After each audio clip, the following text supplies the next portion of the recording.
तो पता ये चलेगा कि सिनेरियो को, इस इवेंट को हमने क्या नाम देना है, हमने उसको नाम देना है वर्क डन।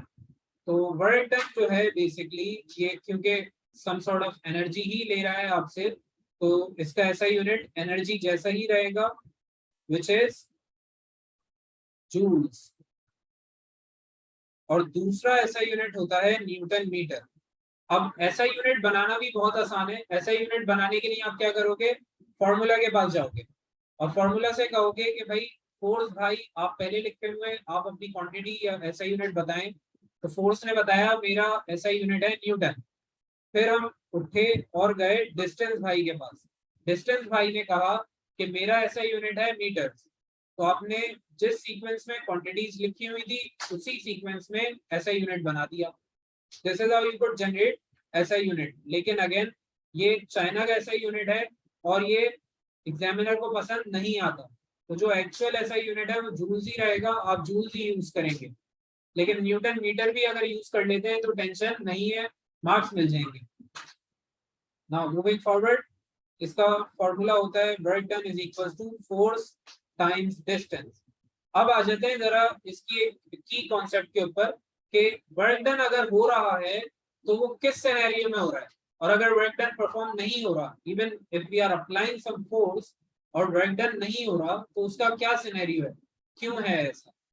तो आप देखें आपके पास एक बॉक्स है, you have got a box over here, और आप उस पर कुछ फोर्स अप्लाई करते हैं। Like you apply some force, let's say 80 Newton's, और उसके अगेंस्ट में वो बॉक्स मूव कर जाता है इन द सेम डायरेक्शन। तो आपका जो बॉक्स है वो सेम डायरेक्शन में चला गया। Let's say it move 4 newton और 4 metre in the same direction. तो मेरा जो फोर्स है और जो डिस्टेंस है वो सेम डायरेक्शन में है या नहीं। I want to hear from all of you, are they in the same direction or not? Is the force and distance in the same direction or not? जल्दी जल्दी जवाब देना है ताकि नेक्स्ट टॉपिक की तरफ चलें।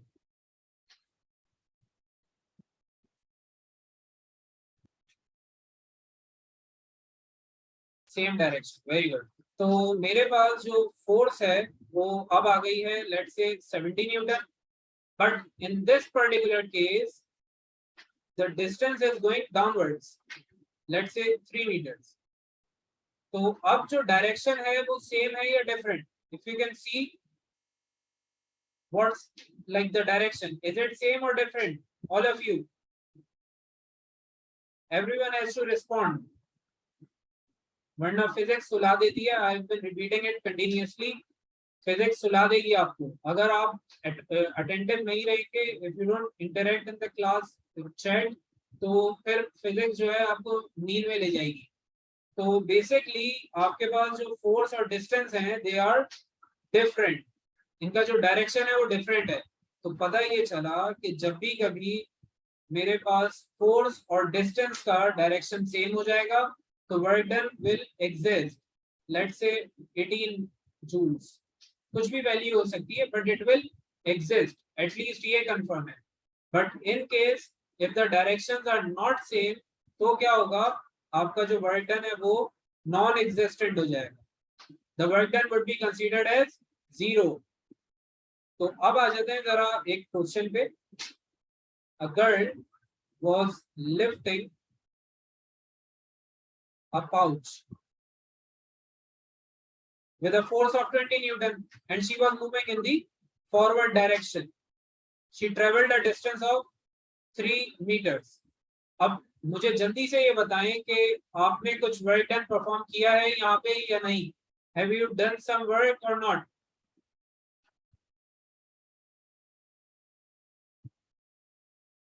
No. तो पॉइंट ये है कि जब भी कभी हम वर्क डन करने की बात करेंगे तो फोर्स और डिस्टेंस का डायरेक्शन एग्जैक्टली सेम होना चाहिए। तो ये कॉन्सेप्ट हो गया यहाँ पे क्लियर। अब चलते हैं नेक्स्ट टॉपिक की तरफ विच इज एनर्जी। तो जब भी कभी आप कोई भी वर्क परफॉर्म करते हैं, you perform any task, you definitely need some energy. तो आपको कुछ एनर्जी रिक्वायर्ड होती है and that energy is basically termed as the ability to do work. आप जो भी वर्क परफॉर्म कर रहे हैं वो कैसे हो रहा है, एनर्जी की वजह से हो रहा है। So energy is the ability to do work.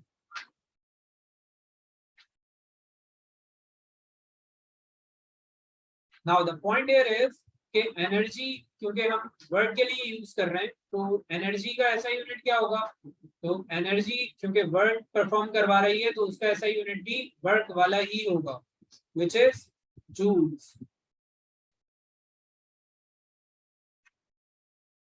Now, any one of you can tell me the types of energies? किसी को आइडिया है टाइप्स ऑफ एनर्जीज का? एटलीस्ट एक टाइप ऑफ एनर्जी अगर कोई बता सके।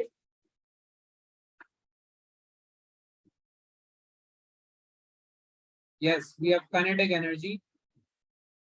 तो टाइप्स ऑफ एनर्जीज अब हम पढ़ने लगे, और यहाँ पर बेसिकली हमारे पास एक बहुत बड़ी रेंज है एनर्जीज की, वो सब हमने यहाँ पर कवर करना है। प्लस आपको एक ट्रिक बताई जाएगी जिससे आपके आगे के क्वेश्चंस सॉल्व हो जाएंगे। Very good Meena, excellent. So we have types of energies. The first one is kinetic. The second one is potential. Then we have other forms of energy, जैसे आपके पास thermal energy है,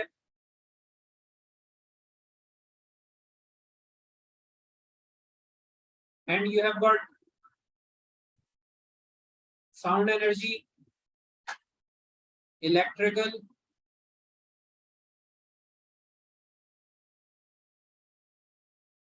and we have other forms of energies like chemical energy,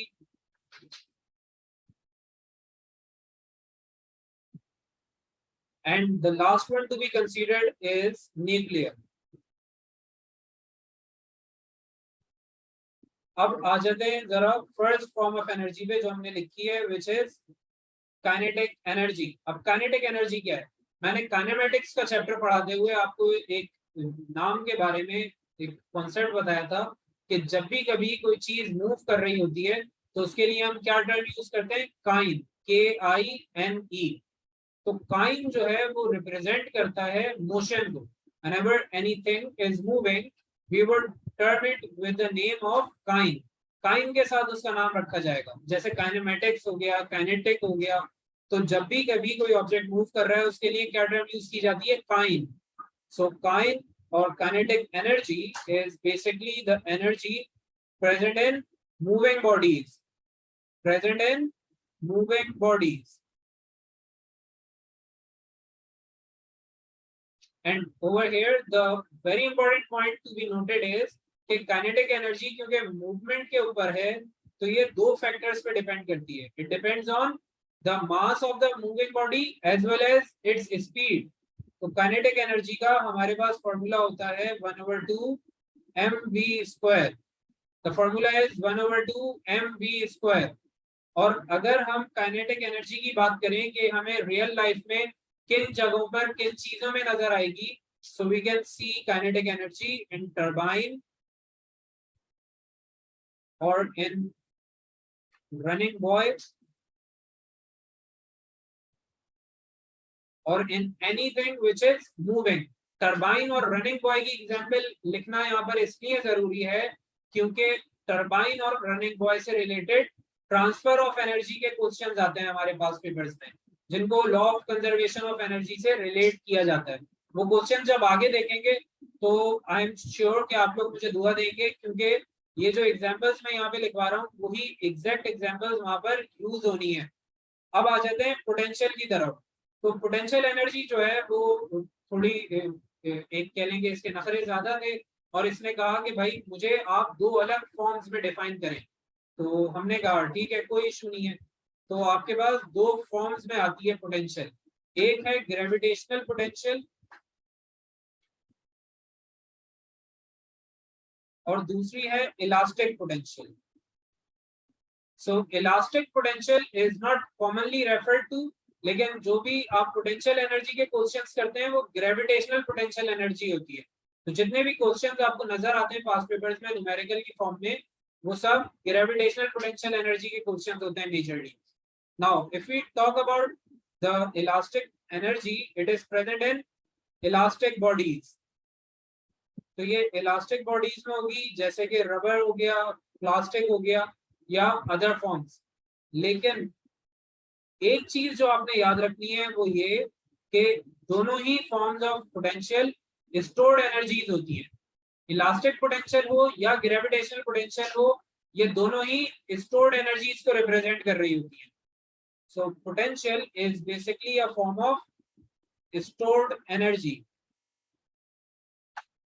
अब elastic potential की अगर बात होगी तो ये इलास्टिक बॉडीज में स्टोर्ड एनर्जी होती है, जबकि अगर हम बात करें ग्रेविटेशनल पोटेंशियल की, सो it is present in resting bodies. तो जो भी ऑब्जेक्ट रेस्ट कर रहा है उसमें कौन सी एनर्जी होगी? Potential energy with gravitational potential. और ग्रेविटेशनल पोटेंशियल, क्योंकि रेस्टिंग ऑब्जेक्ट्स के बारे में बात हो रही है, तो उस बॉडी का कुछ ना कुछ मास होगा, it will surely have some mass, gravity would be acting on it, और वो कुछ हाइट पर रेस्ट कर रही होगी। So the formula turns out to be mgh। Potential energy has the formula as mgh। तो ये दो फॉर्मूलाज आपने मेमोराइज करने, और इन दो फॉर्मूलाज का बहुत ज्यादा यूज होता है पूरे वर्क एनर्जी पावर के चैप्टर में। ये दो फॉर्मूलाज सबसे ज्यादा यूज होते हैं। Now if we talk about practical life examples of gravitational potential, तो हमें पता ही चलेगा कि ग्रेविटेशनल पोटेंशियल एनर्जी प्रेजेंट होती है वाटर इन रिजर्वॉयर में,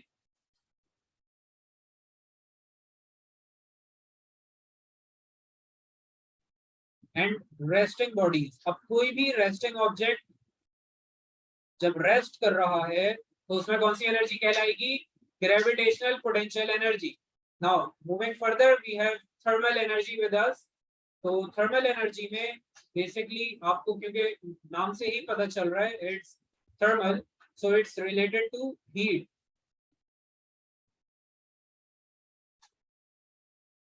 बाकी जितनी भी आपकी एनर्जीज हैं, whether it's sound, thermal, electrical, chemical, इनकी डेफिनेशन आपसे नहीं पूछी जाती। आपको सिर्फ ये पता होना चाहिए कि कहाँ पर मिलेंगी आपको, like in which body can you see thermal energy, in which body can you see sound और इलेक्ट्रिकल। तो बस ये याद होना जरूरी है। So thermal energy is related to heat and it is generally found in boiler, heater,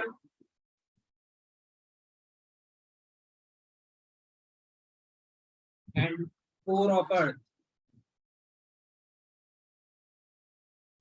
तो core of earth के अंदर थर्मल एनर्जी होगी, हीटर थर्मल एनर्जी प्रोड्यूस करता है और बॉयलर थर्मल एनर्जी प्रोड्यूस करता है। Now if we move further, we have sound energy which is related to vibrations, like air या किसी भी मीडियम में जब आप वाइब्रेशंस क्रिएट करते हैं तो आप साउंड जनरेट कर रहे होते हैं। So sound energy is related to vibrations.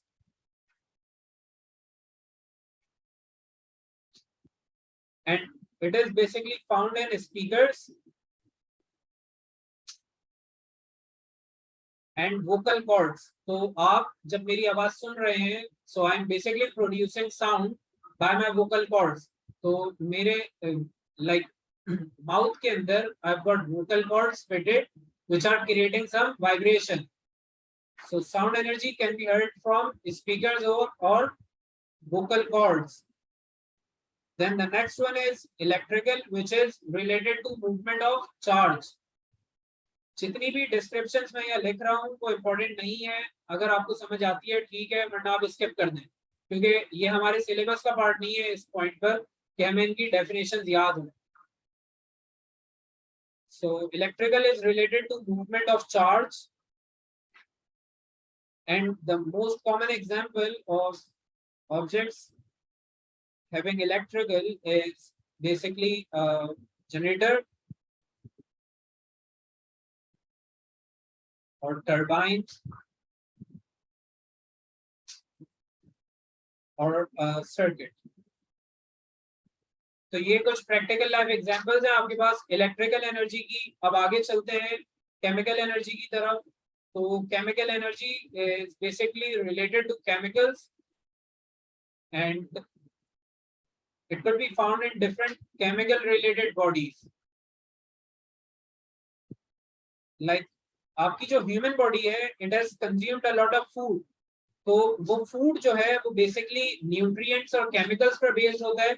So the human body और any living body is having chemical energy stored in it, plus जो सेल्स या बैटरीज होते हैं उनमें भी केमिकल एनर्जी होती है, that is later converted into electrical. And then we have fuels, जो आप पेट्रोल, डीजल या लाइक सीएनजी वगैरह यूज करते हैं. All of them are fuels and they have got chemical energy in them. उस chemical energy को फिर convert करके thermal energy बनाई जाती है. In the same way, if we move on to nuclear energy, it is related to nucleus or related to atoms. And you could find this nuclear energy in atomic explosions.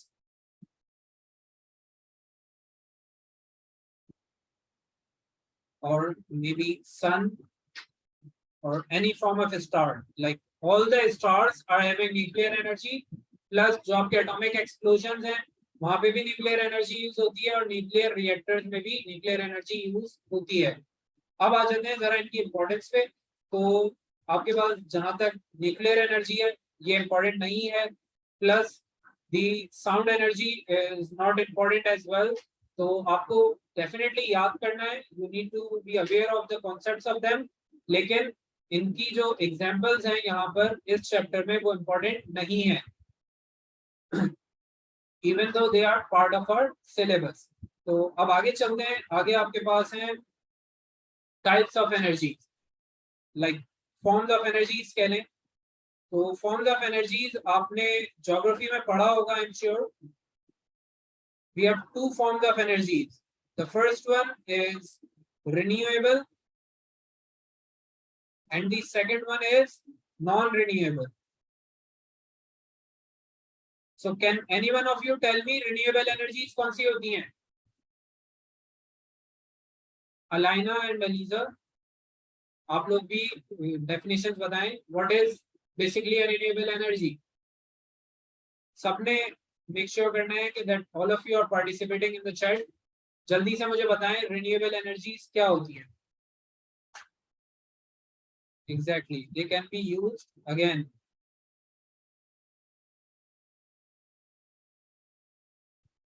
Okay, then if we talk about non renewable energies, what do you think of non renewable? They can't be used again. Non renewables क्या होती है? वो energy जिनको आप दूसरी बार use नहीं कर सकते. Now the point here is कि जब भी कभी आप रिन्यूएबल एनर्जी को यूज करेंगे, it would have a natural source. उसका एक नेचुरल सोर्स होगा प्लस लिमिटलेस सोर्स होगा. लाइक आपके यूज करने से वो सोर्स खत्म नहीं हो रहा. So it has a limitless source, while the non-renewables have got limited source. तो हमारे यूज करने से जो नॉन रिन्यूएबल एनर्जीज हैं वो एक्सप्लॉइट हो जाएंगी और they will vanish away. So they have got limited resources और limited source of energies. Now if we move further, तो एक बहुत ही अजीब और डिफरेंट सी बात यह है कि renewable energies are not pollutants to the atmosphere. They are non-pollutants. While if we talk about the non-renewable energies, they are pollutants. तो अगर आप non-renewable energy को use करते हैं, like if you are using coal, fuel, CNG, तो आप basically atmosphere को pollute कर रहे होते हैं इनके use करने से. And plus they would be having a limited supply. तो कभी ना कभी उन्होंने वैनिश हो जाना है. They would run out. While if we talk about renewable, तो renewable sources बहुत ही limitless supply में होते हैं और इनकी एक पॉजिटिव बात ये है that they will never run out of their supply. तो आपके यूज करने से इनकी सप्लाई पर कोई डिफरेंस नहीं आता. Now we need to be aware of their examples as well. So we have air, water, sun and geothermal. We do have other forms of renewables as well, जैसे कि आपके पास टाइडल वेव एनर्जी होती है, वो भी एक renewable source है। लेकिन ये तीन जो मैंने लिखी है यहाँ पर 3 to 4 sources, they are the most important and most commonly used ones. Now if we move to the non renewables, तो आपके पास आ जाता है crude oil, you have crude oil and nuclear, जिससे आप न्यूक्लियर पावर प्लांट में अपनी electricity produce करते हैं। Now we are done with forms of energies. अब आ जाते हैं law of conservation of energy पे। तो अभी जो हम एग्जांपल्स पढ़ रहे थे एनर्जीज के साथ, टाइप्स ऑफ एनर्जीज में जो हमने प्रैक्टिकल लाइफ एग्जांपल्स लिखी हैं, वो अब यहाँ पर यूज होंगी। तो इसको जरा देखते हैं कि कॉन्सेप्ट क्या कह रहा है। So this is basically law of conservation of energy.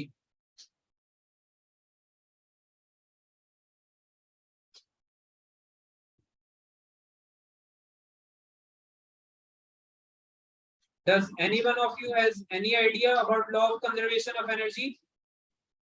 किसी को आइडिया है what is law of conservation of energy?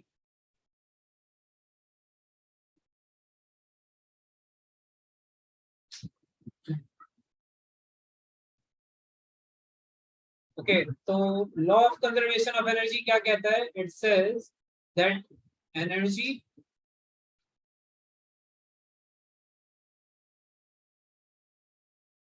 can never be created. Energy can never be created nor be destroyed. Exactly. It can never be created nor destroyed, but can only be transferred. But can only be transferred from one form to the other. तो आप क्या करोगे? आप energy को कभी भी produce नहीं कर सकते, ना ही खत्म कर सकते हैं। What you can do is you can just transfer the energy from one form to the other. अब इसकी एग्जांपल समझें आप।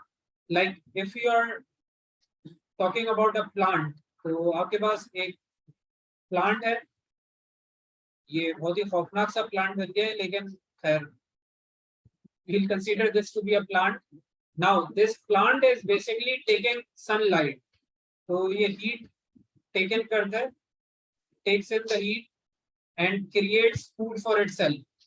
Once the food is created, the animals will,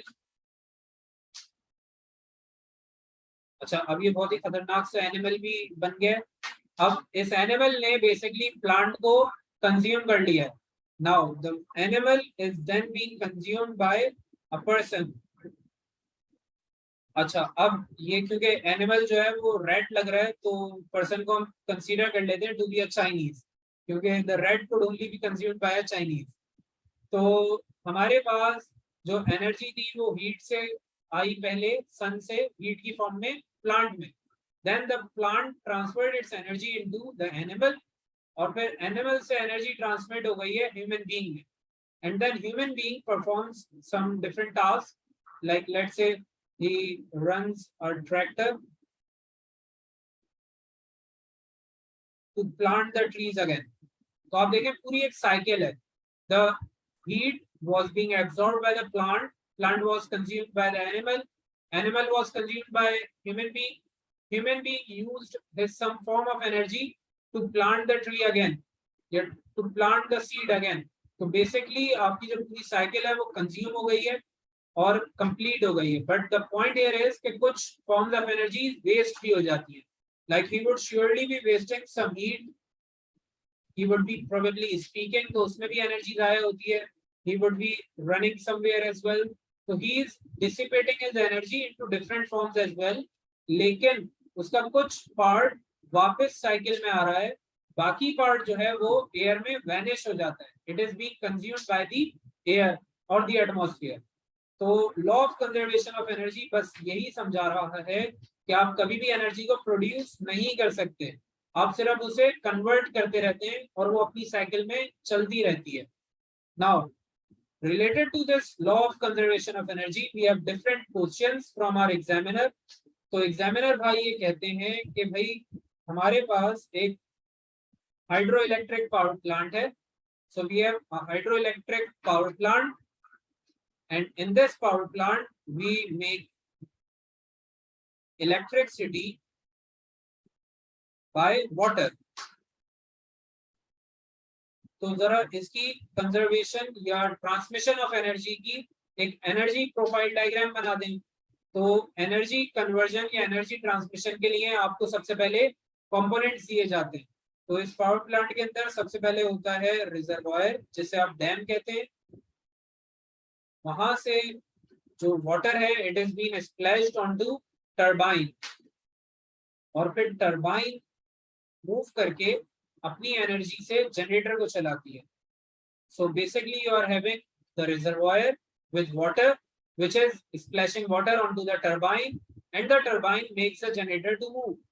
Now the point here is कि इनकी energies कौन सी हैं.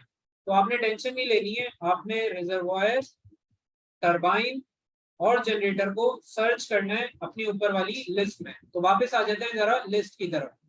List में अगर आप देखें तो आपके पास काइनेटिक की जगह पर यहाँ पे लिखी हुई है turbine. If you see kinetic energy has got turbine in it as an example. Then if we talk about reservoir, तो आप देखें यहाँ पर water in reservoir लिखा हुआ है, which is also present in the list in the form of gravitational potential energy. और finally electrical में अगर आप देखें तो आपके पास है generator. Now the turbine over here was basically the wind turbine. तो ये याद रखना है आपने, ये wind turbine का केस है which is very rare. तो इसे आप इग्नोर कर सकते हैं for the time being. Usually जिस टरबाइन की बात होती है वो काइनेटिक एनर्जी में प्रेजेंट है. Now as we know that reservoir is having gravitational potential energy, then turbine is having kinetic energy, and finally the generator is having electric. तो आपने एनर्जी कंजर्वेशन या एनर्जी ट्रांसफॉर्मेशन यहाँ पर complete कर दी है, which says that you were first having gravitational, then kinetic and then electrical. इसकी एक और रेलेवेंट एग्जांपल करते हैं और फिर एक पास्ट पेपर का क्वेश्चन करेंगे. So they are saying that we have a thermal power plant. तो thermal power plant में क्या होता है, we use some fuel to run a boiler which then uses its energy to run the turbine, and the turbine then makes the generator to produce electricity. तो हमारे पास यहाँ पर जो ब्रेकडाउन है पावर प्लांट का वो आ गया है. We just need to look onto the relevant energy forms. तो फ्यूल में हमारे पास कौन सी एनर्जी होती है? Anyone of you remembers? किसी को याद है फ्यूल में कौन सी एनर्जी होगी?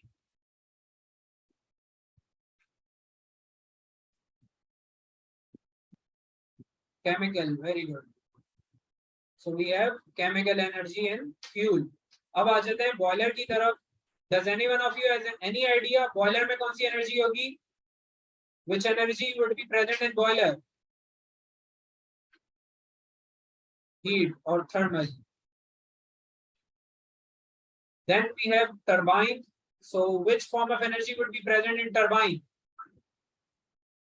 अभी हमने देखा है टरबाइन में कौन सी एनर्जी होती है? Kinetic. Then we have generator. So which energy would be present in generator? I want answers from all of you. सबके आंसर्स नहीं आ रहे हैं. So we have electrical energy over here in generator. अच्छा, अब मैंने एक पास्ट पेपर का question करना है and then we'll move forward. So in past papers we had a question from 2011 which says that a boy is running a cycle which is creating some friction.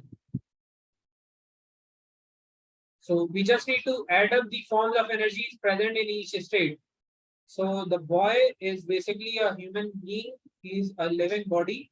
So he will have chemical energy. Then the cycle is moving. Cycle move कर रही है. What do you think? Which form of energy could be present in the moving cycle? Yes, any one of you? Kinetic energy, very good. Then we have the last one, which is friction. So friction क्योंकि heat produce कर रही है, so which form of energy would be present in the case of friction? Any idea?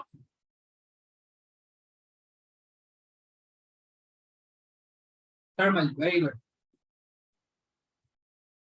So basically, we are done with law of conservation of energy, and we are done with the entire concept of energies. अब हम next topic की तरफ चल रहे हैं, which is power. तो power जो है ये basically अपना एक फॉर्मूला रखती है, which is energy over time. अब आपने अगर डेफिनेशन याद नहीं करनी तो आप डेफिनेशन को स्किप कर दें. अगेन वही आप चाइना वाली डेफिनेशन बना लेंगे. यहाँ पर वो कैसे बनेगी? चाइना वाली डेफिनेशन ऐसे बनती है कि आप फॉर्मूला को एक्सप्लेन कर देते हैं. So power is basically energy. अच्छा, आपने डिवाइड नहीं लिखना है वरना एग्जामिनर समझ जाएगा ये चाइना की भी नहीं है, ये पाकिस्तान की डेफिनेशन है. तो आप एनर्जी डिवाइडेड बाय टाइम नहीं लिखेंगे, आप लिखेंगे पर यूनिट. डिवीजन की जगह पर क्या टर्म यूज होती है? Per unit. Then we have time. So it is energy per unit time over here. Now moving forward, अगर आप चाहें तो आप इसकी दूसरी डेफिनेशन याद कर सकते हैं, which is the accurate definition, and it is that power is the energy converted per unit time. Power is the energy converted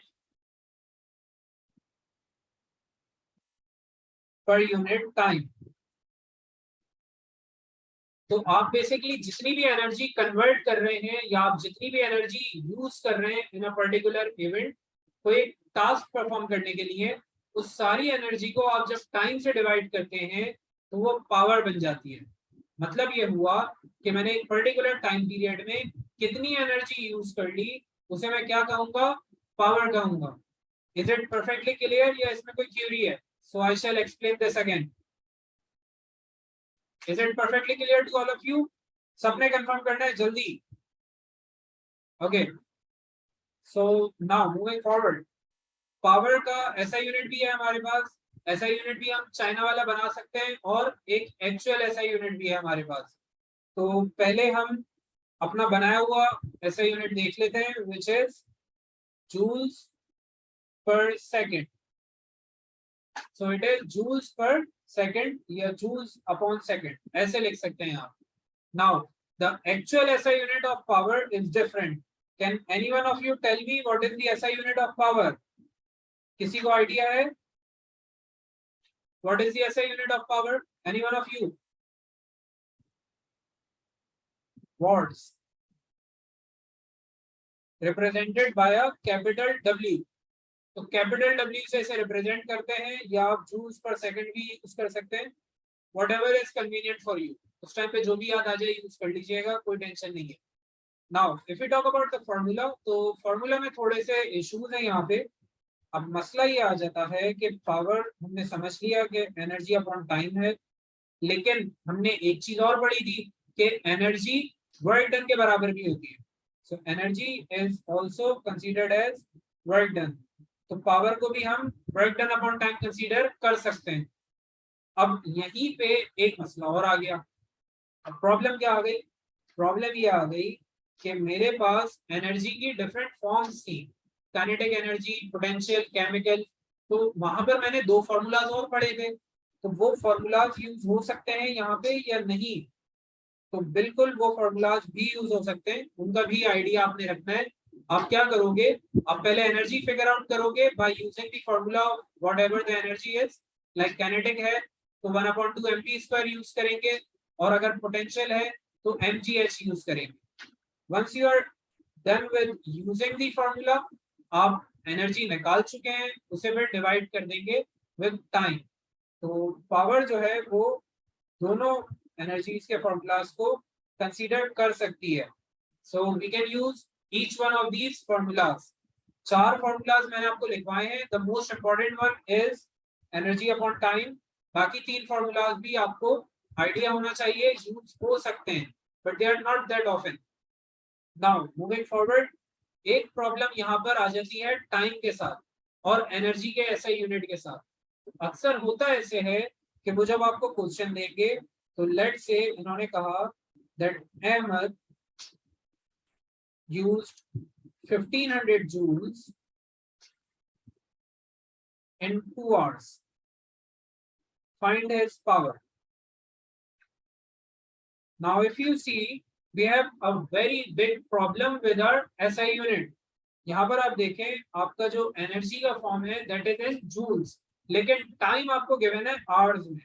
it has been provided in hours.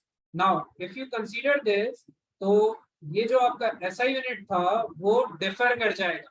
The SI unit was joules upon second, और हमारे पास जो फॉर्मूले में values given है या question में वो है joules and hours.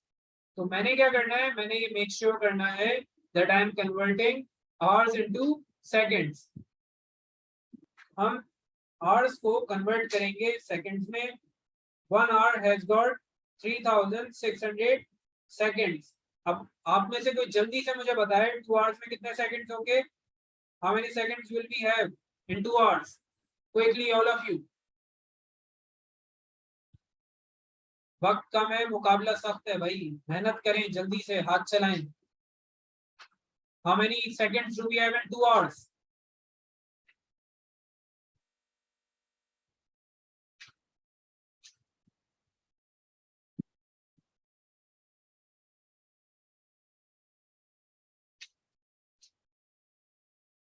Okay, so 120 basically minutes होते हैं. We need to figure out hours and seconds. So 1 hour has got 3600 seconds.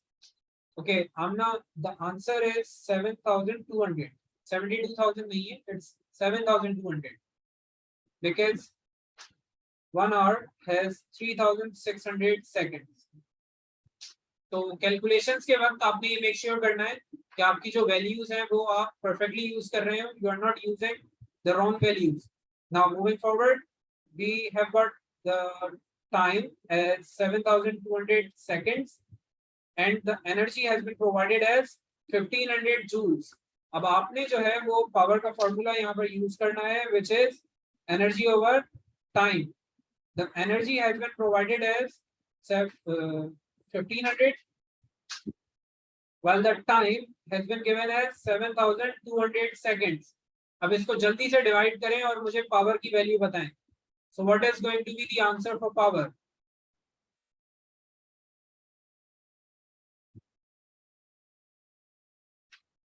1500 divided by 7200. 0.208 ऐसा यूनिट लगाना नहीं भूलिएगा, which is watts. Now moving forward, हमारे पास एक और क्वेश्चन है in which they are saying that Ali ran at a speed of 5 meter per second, having a mass of 20 kg in 10 seconds. Find his power. So we basically need to find the power of Ali who ran a speed of 5 meter per second carrying his mass of 20 kg. The time has been provided as 10 seconds. अब यहाँ पर एक problem ये आ जाती है कि मेरे पास जो वैल्यूज हैं, the figures that have been provided are basically not exactly the energy or work done, लेकिन हमें different quantities given है. तो हम क्या करेंगे, हम पावर के लिए एनर्जी यूज नहीं कर सकते अब, तो पहले एनर्जी फाइंड कर लेंगे. We would first figure out the energy. So the energy over here would be considered as kinetic energy since he is running. तो क्योंकि ये मोशन में है, he is moving currently, so this is going to be a form of kinetic energy. तो kinetic energy का formula क्या था आपके पास? It was 1/2 mv square. So the mass has been provided to you. Can you just tell me the value of mass? मास कितना given है हमें?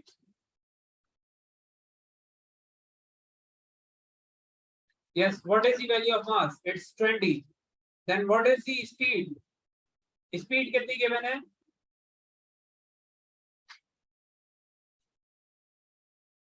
The speed has been given as 5. तो अब आपने इसको लेना है स्क्वायर में and you would sort this out और आपके पास एनर्जी आ जाएगी यहाँ पे. So the energy will turn out to be 250. ऐसा यूनिट लिखना नहीं भूलिएगा. This is 250 in joules. Now we will use the formula of power from here. The energy has been given to us and the time has been provided as well. So time हमारे पास है 10 seconds. So 250 divided by 10 is going to produce 25, which is going to be in watts. तो हमारे पास power आ गई है by first calculating the kinetic energy and then finding the value for power. Now this is all about work, energy and power. इसमें एक छोटा सा concept है हमारा which is efficiency. तो efficiency का concept हमने इंशाल्लाह next class में करना है. आज के लिए टॉपिक को इतना ही रखते हैं. आप सब मुझे ये कंफर्म कर दें if all of this was perfectly clear to you all or not. Was it all perfectly clear? Okay. What about you, Alaina? Mina? Okay, perfect. तो आज के लिए इतना ही रखते हैं. See you then on Tuesday, इंशाल्लाह. Take care, everyone. अल्लाह हाफिज. Okay मेरा basically आपको एनर्जी एग्जैक्टली डायरेक्ट फॉर्म में गिवन नहीं होगी. अगर डायरेक्ट फॉर्म में एनर्जी गिवन नहीं है तो फिर एनर्जी की कोई एक फॉर्म वहां पर यूज हो रही है, वेदर इट्स पोटेंशियल और काइनेटिक. तो वो आप जज कर लेंगे. If the boy is running he will have kinetic, if the boy is resting he will have potential. तो इस तरीके से आप जज कर सकते हैं कौन सी एनर्जी निकालनी है. I hope this is perfectly clear. See you then on Tuesday. Take care everyone. अल्लाह हाफिज.